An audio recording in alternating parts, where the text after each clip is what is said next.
नमस्कार, मैं सारिका पंकज। आपने पिछले शनिवार को सुना कि पिता जवाहरलाल नेहरू अपनी पुत्री को दुनिया के प्रारंभिक दिनों के विषय में पत्र के माध्यम से बता रहे हैं। उसी क्रम में अगला पत्र लेकर आई हूँ आज, जिसमें वो बताएंगे कि आदमी कैसे कैसे स्टेप बाय स्टेप आगे बढ़ा। आइए जानते हैं। पिता के पत्र पुत्री के नाम, लिखा जवाहरलाल नेहरू ने और अनुवाद किया प्रेमचंद ने। छठी कहानी है आज। शुरू के आदमी। मैंने अपने पिछले खत में लिखा था कि आदमी और जानवर में सिर्फ अक्ल का फर्क है। अक्ल ने आदमी को उन बड़े बड़े जानवरों से ज्यादा चालाक और मजबूत बना दिया जो मामूली तौर पे उसे नष्ट कर डालते। ज्यों-ज्यों आदमी की अक्ल बढ़ती गई, वो ज्यादा बलवान होता गया। शुरू में आदमी के पास जानवरों से मुकाबला करने के लिए कोई खास हथियार नहीं थे। वो उन पर सिर्फ पत्थर फेंक सकता था। इसके बाद उसने पत्थर की कुल्हाड़ियाँ और भाले और बहुत सी दूसरी चीजें भी बनाई, जिनमें पत्थर की सुई भी थी।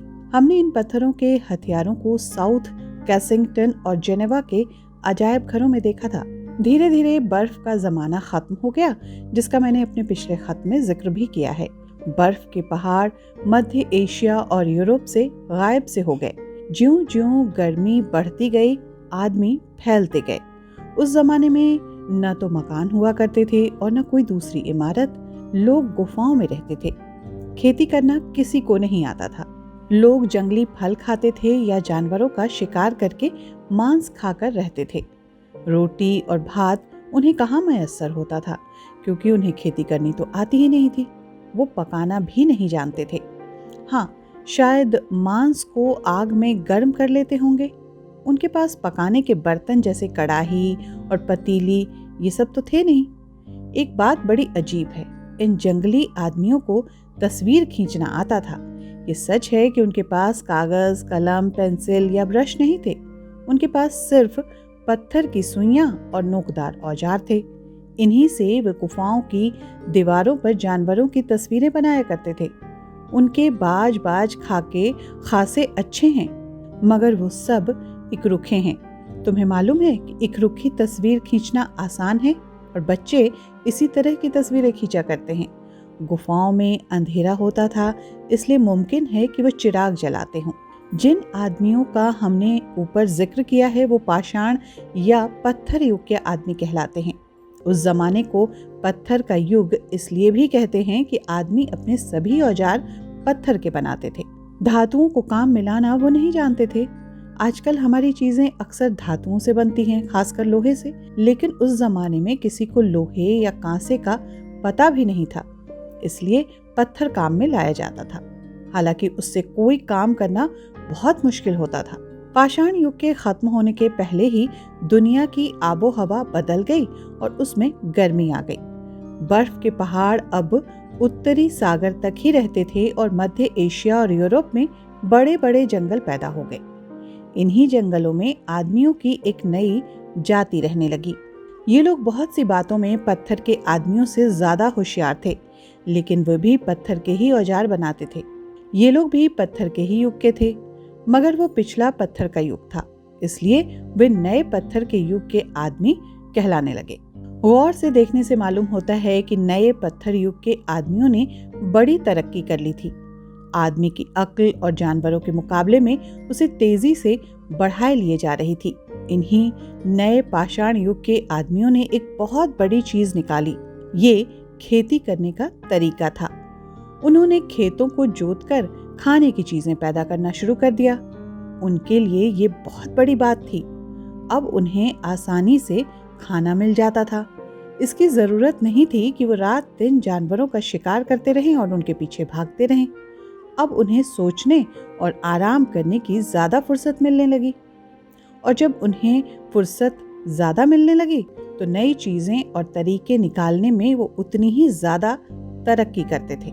उन्होंने मिट्टी के बर्तन बनाने शुरू किए और उनकी मदद से खाना भी पकाने लगे।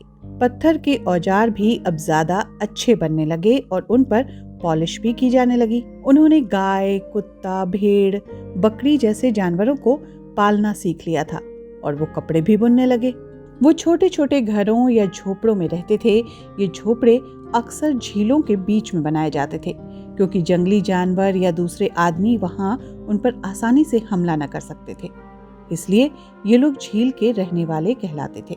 तुम्हें अचंभा होता होगा कि इन आदमियों के बारे में हमें इतनी बातें कैसे मालूम हो गई। उन्होंने कोई किताब तो लिखी ही नहीं। लेकिन मैं तुमसे पहले ही कह चुका हूँ कि इन आदमियों का हाल जिस किताब से हमें मिलता है वो संसार की किताब है। उसे पढ़ना आसान नहीं है, उसके लिए बड़े अभ्यास की जरूरत है। बहुत से आदमियों ने इस किताब के पढ़ने में अपनी सारी उम्र खत्म कर दी। उन्होंने बहुत सी हड्डियां और पुराने जमाने की बहुत सी निशानियां जमा कर दी हैं। ये चीजें बड़े बड़े अजायब घरों में जमा हैं और वहाँ हम उम्दा चमकती हुई कुल्हाड़ियाँ और बर्तन, पत्थर के तीर और सुइयाँ, बहुत सी दूसरी चीजें देख सकते हैं जो पिछले पत्थर युग के आदमी बनाते थे। तुमने खुद इनमें से बहुत सी चीजें देखी हैं, लेकिन शायद तुम्हें अब याद न हो। अगर तुम फिर उन्हें देखो तो ज्यादा अच्छी तरह समझ सकोगी। मुझे याद आता है कि जेनेवा के अजायब घर में झील के मकान का एक बहुत अच्छा नमूना रखा हुआ था। झील में लकड़ी के डंडे गाड़ दिए गए थे और उन पर ऊपरी लकड़ी के तख्ते बांधकर उन पर झोपड़ियां बनाई गई थी। इस घर और जमीन के बीच में एक छोटा सा पुल बना दिया गया था। ये पिछले पत्थर के युग वाले आदमी जानवरों की खालें पहनते थे और कभी कभी सन के मोटे कपड़े भी पहनते थे। सन एक पौधा है जिसके रेशों से कपड़ा बनता है। आजकल सन से महीन कपड़े बनाए जाते हैं, लेकिन उस जमाने में सन के कपड़े बहुत ही भद्दे रहे होंगे। ये लोग इसी तरह तरक्की करते चले गए, यहाँ तक कि उन्होंने तांबे और कांसे के औजार बनाना शुरू किए। तुम्हें मालूम है कि कांसे, तांबे और रांगे के मेल से बनता है और इन दोनों से ज्यादा सख्त होता है। वो लोहे का इस्तेमाल करना भी जानते थे और इसके जेवर बनाकर इतराते थे। हमें ये ठीक तो मालूम नहीं कि इन लोगों को हुए कितने दिन गुजरे, लेकिन अंदाज से मालूम होता है कि 10,000 साल से कम नहीं हुए होंगे। अभी तक तो हम लाखों बरसों की बात कर रहे थे, लेकिन धीरे धीरे हम आजकल के जमाने के करीब आते जाते हैं। नए पाषाण युग के आदमियों में और आजकल के आदमियों में यकायक कोई तब्दीली नहीं आई। फिर भी हम उनके जैसे नहीं हैं। जो कुछ तब्दीलियां हुई बहुत धीरे धीरे हुई और यही प्रकृति का नियम भी है। तरह तरह की कौमें पैदा हुई और हर एक कौम के रहन सहन का ढंग बिल्कुल अलग अलग था। दुनिया के अलग अलग हिस्सों की आबो हवा में बहुत फर्क था और आदमियों को अपना रहन सहन उसी के मुताबिक बनाना पड़ता था। इस तरह लोगों में तब्दीलियां होती जाती थीं, लेकिन इस बात का जिक्र हम आगे चलकर करेंगे। आज मैं तुमसे सिर्फ एक बात का जिक्र और करूंगा। जब नया पत्थर का युग खत्म हो रहा था तो आदमी पर एक बड़ी आफत आई। मैं तुमसे पहले ही कह चुका हूँ कि उस जमाने में भूमध्य सागर था ही नहीं। वहाँ चंद झीलें थीं और इन्हीं में लोग आबाद हुआ करते थे। यकाएक यूरोप और अफ्रीका के बीच में जिब्राल्टर के पास जमीन बह गई और अटलांटिक समुद्र का पानी उस नीचे गड्ढे में भर आया। इस बाढ़ में बहुत से मर्द और औरतें जो वहां रहते थे डूब गए होंगे। भागकर जाते कहां? सैकड़ों मील तक पानी के सिवा कुछ भी नजर न आता था। अटलांटिक सागर का पानी बराबर भरता गया और इतना भरा कि भूमध्य सागर बन गया। तुमने शायद पढ़ा होगा, कम से कम सुना तो है ही, कि किसी जमाने में बड़ी भारी बाढ़ आई थी। बाइबल में भी इसका जिक्र है और बाज संस्कृत की किताबों में भी उसकी चर्चा आई है। हम तो समझते हैं कि भूमध्य सागर का भरना ही वो बाढ़ होगी। ये इतनी बड़ी आफत थी कि इससे बहुत थोड़े आदमी बचे होंगे और उन्होंने अपने बच्चों से ये हाल कहा होगा। इसी तरह ये कहानी हम तक पहुंच पाई। जैसा कि आप सभी जानते हैं कि पंडित जवाहरलाल नेहरू देश के पहले प्रधानमंत्री ही नहीं, एक महान स्वप्नद्रष्टा, शांति के दूत, विचारक, प्रगतिशील व वैज्ञानिक सोच के साथ ही बेहतरीन लेखक भी थे। उन्होंने अंग्रेजी में लिखा और विश्व साहित्य को letters from a father to his daughter, glimpses of world history and autobiography और द डिस्कवरी ऑफ इंडिया जैसी कालजयी रचनाएं दी। इन पुस्तकों का अनुवाद दुनिया की कई भाषाओं में हुआ।